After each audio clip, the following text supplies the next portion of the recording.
ইফতারিতে প্রতিদিন একই রকম ভাজা পোড়া খেতে ভালো লাগে না। আজকে ডিফারেন্ট কিছু ট্রাই করেছি আর এটা খুবই মজা ছিল। মজাদার একটি চিকেন সালাদ। অল্প সময়ে ঝটপটভাবে এই চিকেন সালাদটি তৈরি করে নেওয়া যায়। যদি ডিফারেন্ট কিছু ট্রাই করতে চান তাহলে এই হেলদি চিকেন সালাদটি ট্রাই করে দেখতে পারেন। খেতে যেমন দুর্দান্ত, তৈরি করা ততটাই সহজ।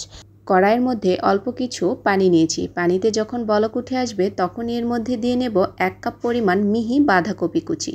বাঁধাকপি কুচিকে 3 থেকে 4 মিনিট হাই হিটে জাল করে নেব। এর মধ্যে এখন দিয়ে নিচ্ছি 1 চা চামচ পরিমাণ ভিনেগার।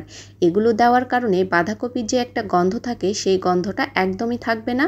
তবে বাঁধাকপিকে কাঁচা অবস্থাতেও কিন্তু সালাদ তৈরি করে নেওয়া যায়, তবে আজকে আমি একটু ডিফারেন্টভাবে তৈরি করেছি। আর এটাকে ভালো মতো করে চিপে একদমই ঝরঝরে করে নিতে হবে। তো বাঁধাকপিটা একদম রেডি, এটাকে আমি সাইড করে রেখে দেব। এবার চিকেনটাকে প্রিপেয়ার করে নেব। এখানে নিয়েছি 1 কাপ পরিমাণ চিকেন, আর এই চিকেনগুলোকে ছোট টুকরো করে আমি কেটে নিয়েছি। এর মধ্যে দিয়ে নিচ্ছি 1/2 চা চামচ পরিমাণ আদা রসুনের পেস্ট, 1/2 চা চামচ পরিমাণ নিয়েছি লবণ। লবণটা অবশ্যই স্বাদ বুঝে দেবেন। এরপর দিয়ে নিচ্ছি 1 চা চামচের থেকে একটু কম লাল মরিচের গুঁড়ো, 1 চা চামচ ভর্তি করে নিয়েছি সয়া সস, 1 চা চামচের থেকে একটু কম নিয়েছি টমেটো সস, আর 1/4 চা চামচ নিয়ে নিয়েছি কালো গোলমরিচের গুঁড়ো। এরপর দিয়ে নেব 1 চা চামচের মতো গুঁড়ো দুধ। তো সবগুলো উপকরণ দিয়ে চিকেনের সাথে ভালো করে মাখিয়ে নেব।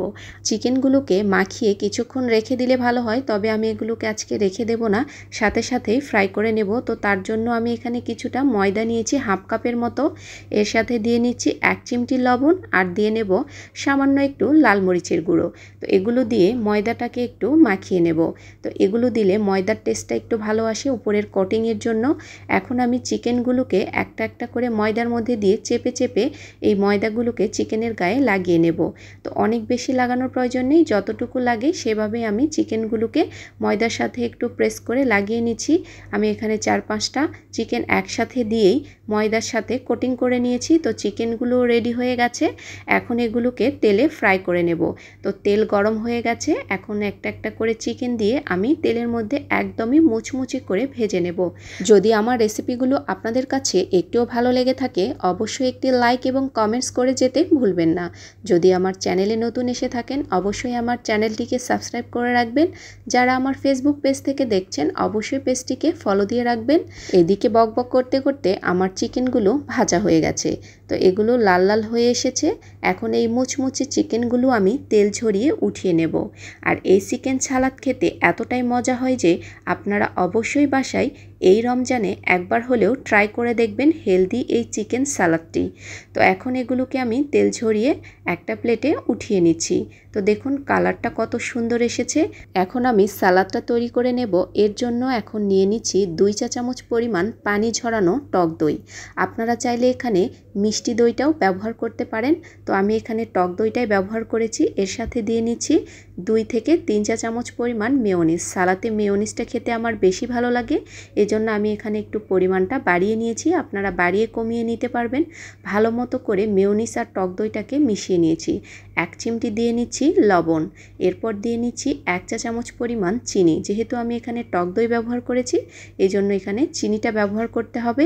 এর সাথে দিয়ে নিয়েছি 1/4 চা চামচ পরিমাণ কালো গোলমরিচের গুঁড়ো। তো সবগুলোকে একদম ভালো করে স্মুথ করে মেখে নিয়েছি। এখন দিয়ে নিচ্ছি সেই বাঁধাকপি যেটা আমি সেদ্ধ করে একদম পানি ঝরিয়ে রেখেছিলাম। সবগুলোকে এখন আলতো হাতে একটু মাখিয়ে নেব। এই সালাদটি একদমই রেডি হয়ে গেছে। এখন আমি এটাকে একটা প্লেটে উঠিয়ে নিচ্ছি।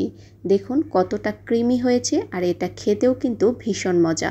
তো সবগুলো সালাদকেই আমি প্লেটের মধ্যে উঠিয়ে নিয়েছি। এখন এর মধ্যে আমি যে চিকেনটা ভেজে রেখেছিলাম ক্রিস্পি, এখন এটাকে একটু ভেঙে ভেঙে ছোট টুকরো করে আমি এই সালাদের উপরেই দিয়ে নেব। আর এই সালাদ এরকম করে খেতে যে কি দুর্দান্ত হয়, অল্প সময়ে ঝটপটভাবে হেলদি একটি ইফতার আপনারাও কিন্তু বাসায় তৈরি করতে পারেন। তো কেমন লাগলো আজকের এই চিকেন সালাদের রেসিপিটি? যদি আপনাদের কাছে এই রেসিপিটি ভালো লেগে থাকে অবশ্যই একটি কমেন্টস করে যেতে ভুলবেন না। আপনাদের একটি লাইক এবং কমেন্টস আমাকে আরও অনুপ্রেরণা দেবে। তো এই পর্যন্তই, সবাই ভালো থাকবেন। আপনাদের সাথে আবার দেখা হবে নতুন কোনো সহজ রেসিপিতে। ভালো থাকবেন সবাই। আল্লাহ হাফেজ। আসসালামু আলাইকুম।